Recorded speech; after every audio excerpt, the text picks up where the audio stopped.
Damon Matson joining us for another check of your forecast.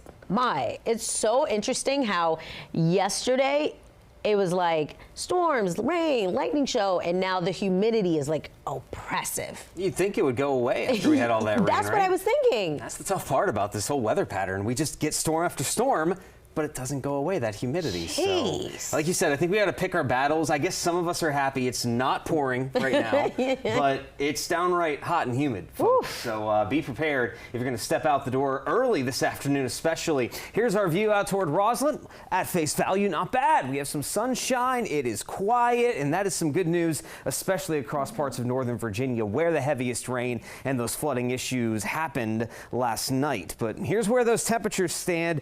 The rain that we've had, yes, it has caused some problems, but at the very least, it has kept our temperatures from spiking up much more than about 90 degrees each day. We're already up to 90, and we are just approaching the 1 o'clock hour here soon enough. So that's the heat that's starting to build. Our temperatures are on the rise. We have not changed up this humidity at all. As a matter of fact, these dew points have actually climbed a little bit closer to the D.C. metro and the Beltway.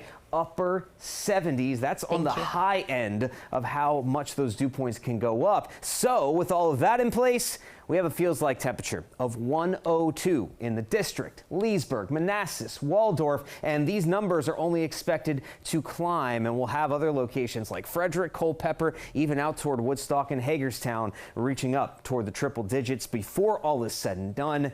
And that's why we have that heat advisory in place for much of the DMV. Now, all in all, the satellite and radar picture, though, thankfully is quiet. This one green box you see on the map here, that is the active flood warning we still have, where Cedar Run is exceeding its banks in Fauquier and Prince William counties from last night's storms. But as a front slowly but surely tries to nudge right in once again, in all this heat and humidity, there will be a chance for some showers and storms, but thankfully, it is not expected to be quite as active as yesterday. Most of the heavier thunderstorms will stay just west of the DMV. But before that happens, well, here is the catch. We are going to deal with those brutal feels like temperatures by 2 to 3 o'clock this afternoon. Just about everybody is going to be feeling like they're in the triple digits. The closer you get to D.C. and southern Maryland, the higher that heat index is going to be, topping out at around 105 for many of us before we do see a little bit of a dial back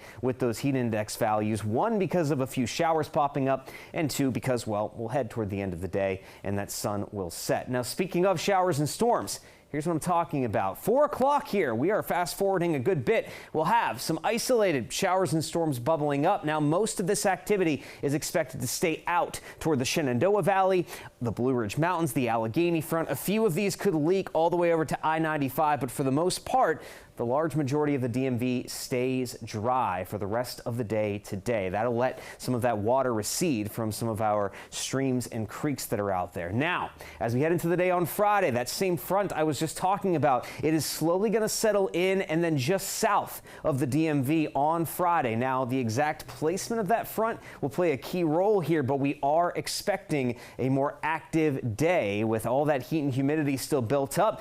We're watching as showers and storms likely form up around noontime, and then we'll have more of that heavier rainfall, those slightly stronger storms drifting in from the west through the middle of the afternoon into the evening on Friday. Look at some of these dark reds across northern Virginia. Now, the general trend we're expecting to see here is that heavier rain slowly drifts south, and we are going to see the highest impact across parts of Virginia, southern Maryland, but we don't want to rule out the D.C. metro, other sections of the DMV from seeing some of that heavy rain tomorrow, especially after all the flooding we've been dealing with. So DMV first warning is in effect on Friday. It will stay stormy on Saturday now before we slowly start to calm things down toward the back half of the weekend.